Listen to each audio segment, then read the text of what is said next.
Okay, good morning, peeps.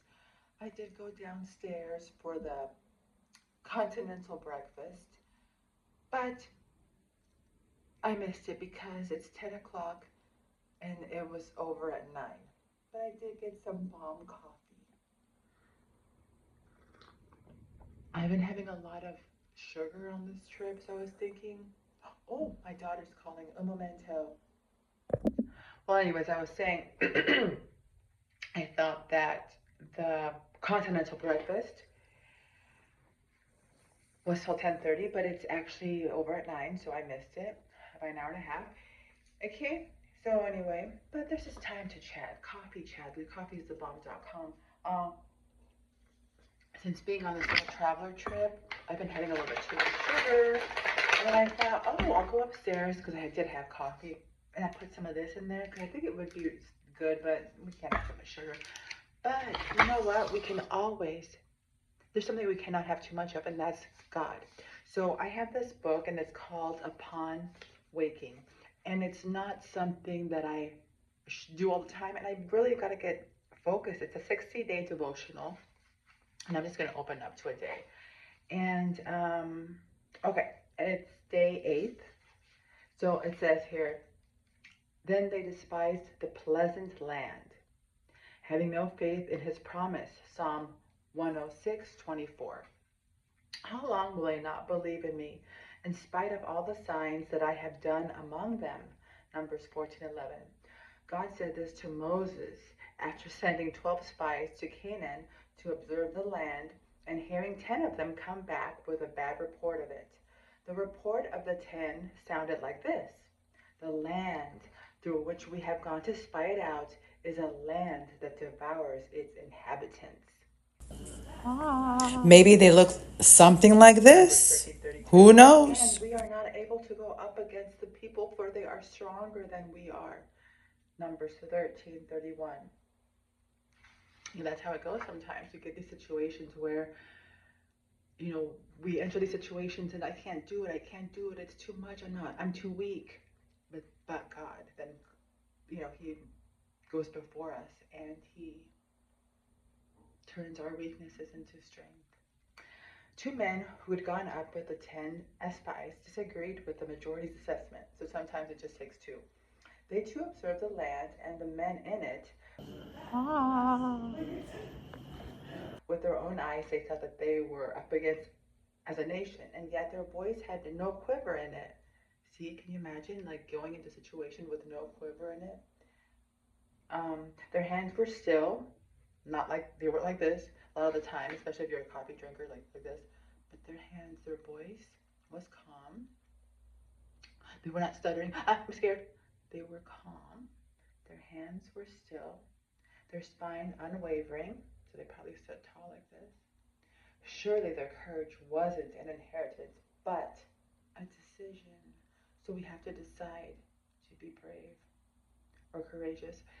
It didn't matter how tall the people were or how fortified the city. It doesn't matter how tall the people If the are. Lord delights in us, It doesn't He matter. will bring us into this land and give it to us. Numbers 14:8. So if God is for you, who can be against you? The difference between the 2 and the 10 is this. One group believed God, the other did not. We don't usually relate courage to faith or fear to unbelief, but considering the spies, it's evident the two had an elevated and thus right view of God that influenced how they perceived the land. Like, how do you perceive your situations? For one, they believed He was with them. So I believe God is with me at this very moment. Because I do have anxiety issues. Like, all last couple of weeks, I've had anxiety.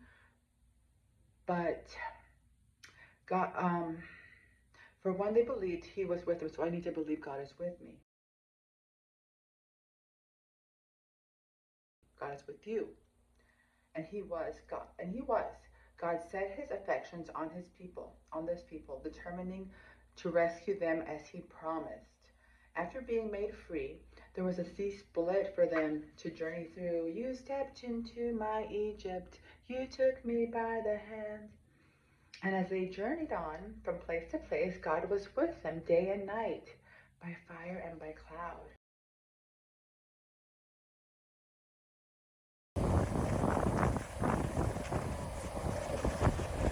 Becoming visible, so his people had an awareness of his care. In addition to this, God instructed Moses on how to build the tabernacle, God with his people. He gave them laws to be holy and instructions on how to atone for their failure to do so. Because we failed, God for his people.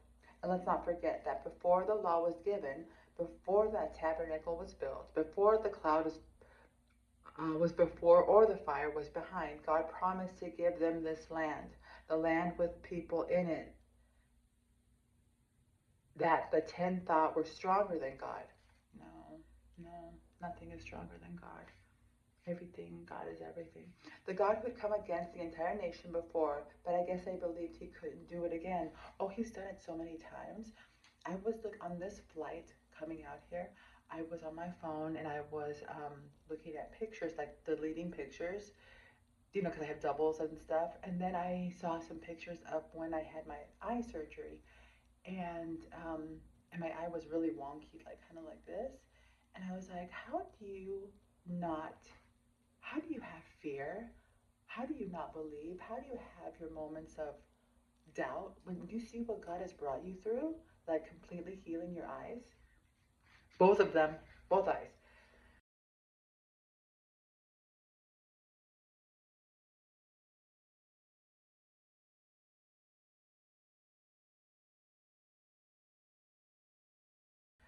Uh, I'm sad to admit that sometimes we are the two. Most times we are the 10. So awestruck, so awestruck by the bigness of whatever is in front of us that our fears become our Lord and King. Like a visitor to a new city, there are signs all around. Follow them and find your place. The brightest of them being a grave with no body in it. The one it was meant for was there. For a moment, and rising from it, he proved his preeminence over it. By grace we have been given the same power over death and sin, and therefore we are strong too. God for us. By grace we have been given his Spirit. God with us. So I really recommend getting this book. It's called again, Upon Waking, Jackie Hill Perry. And that's all for today. So I'll see you again in Arizona.